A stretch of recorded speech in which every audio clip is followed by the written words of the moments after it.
we're going to get into the fine details of leasing and what it actually means when you do that. So a car lease is essentially like renting. You have it for a long period, typically 2 to 4 years, and then when the lease ends, the car goes back to the provider or the dealership. So leasing is basically renting, like I said, and it's typically 3 years. So you'll usually see people trading in their leases or bringing it back to the dealership after that. So let's get into what actually happens when you lease a car. So what does it actually cost to do that? So you're paying money every month to drive this car. The downside is you don't own the car. You're really just paying to borrow it. So that money isn't really held onto. So let's do kind of a breakdown on leasing, let's say a Jeep Wrangler, a pretty popular car.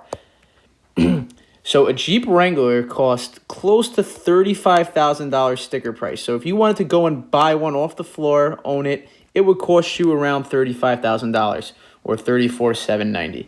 And like I said, that is the MSRP, just a fancy way of saying the sticker price. So if you go onto the website or the Jeep web dealership, this is the breakdown of how much a lease actually costs. So let's pay attention to this because these numbers kind of add up quick. So when you get there, they want you to put $4,000 down. So right away, you are forking forward $4,000 out of your pocket. That's money that you will never get back. Then you are paying $253 a month for 3 years. So at $253 a month for 3 years, that's going to be a total of $9,000 or $9,108. And you are allowed to drive 10,000 miles a year on that car. So talking about mileage limits, now that we're on it, when you do lease a car, they do have a mileage limit, and people usually drive typically 10,000 to 12,000 miles a year if you look at your odometer. Now, the reason that they have mileage limits is so that they have a chance of reselling the car after you turn it in from the lease. So if it has too much miles on it, there's probably less of a chance that they're going to be able to sell that car as a used car when you're done. So the mileage limit helps, and you do pay more per mile or more for more miles if you want, say, 15,000 as a limit. So let's pretend that you have 10,000 miles a year on this car that you bought. And then let's say you're at 2.5 years of owning this car and you own the lease for 3 years. If you go over those 10,000 miles a year, so 30,000 miles total, typically it's going to cost close to 50 cents a mile.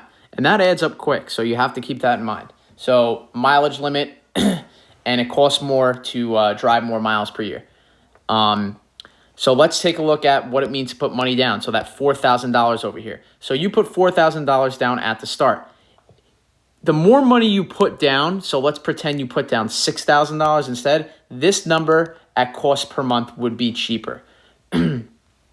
So let's say you put $4,000 down. That money is gone. It's lost. It doesn't pay towards anything. You never get to see that money again. That's why you have to think about leasing and if you really want to do that.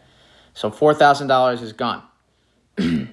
Now, that made the lease price $253 a month. So again, totaling to $9,108 per 3 years.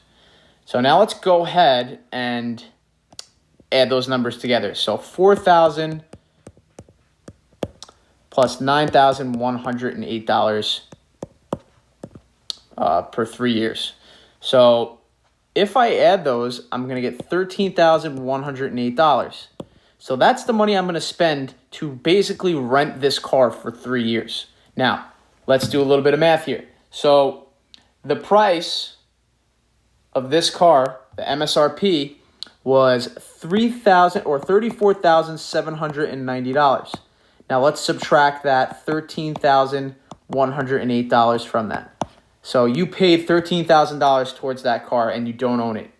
So 13 subtracted from that.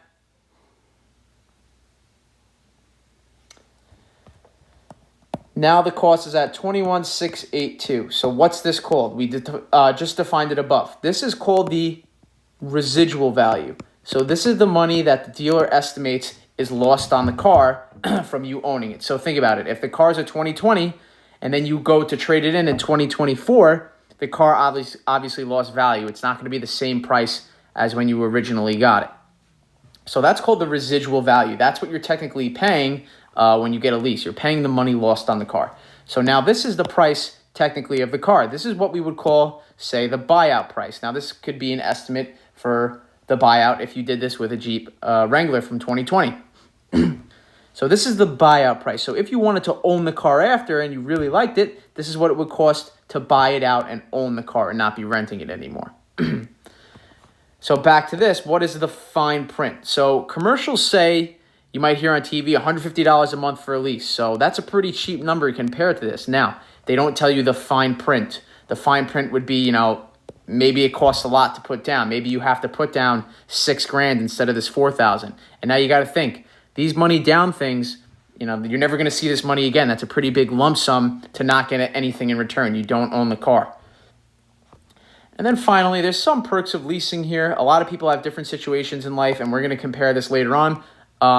Leasing a car allows you to get a new car often. So every 3 years, you want to trade that car back in, get into something else, you get something newer more frequently. And now, when you have a leased car, typically the dealership takes care of the maintenance on the car. So oil changes, anything with the tires, maybe you can negotiate that at the start of your lease. So it has its perks. Yes, it is like renting, but it depends on your situation. So you have to keep all these things into account and a lot of the hidden costs here. So it could really get expensive fast.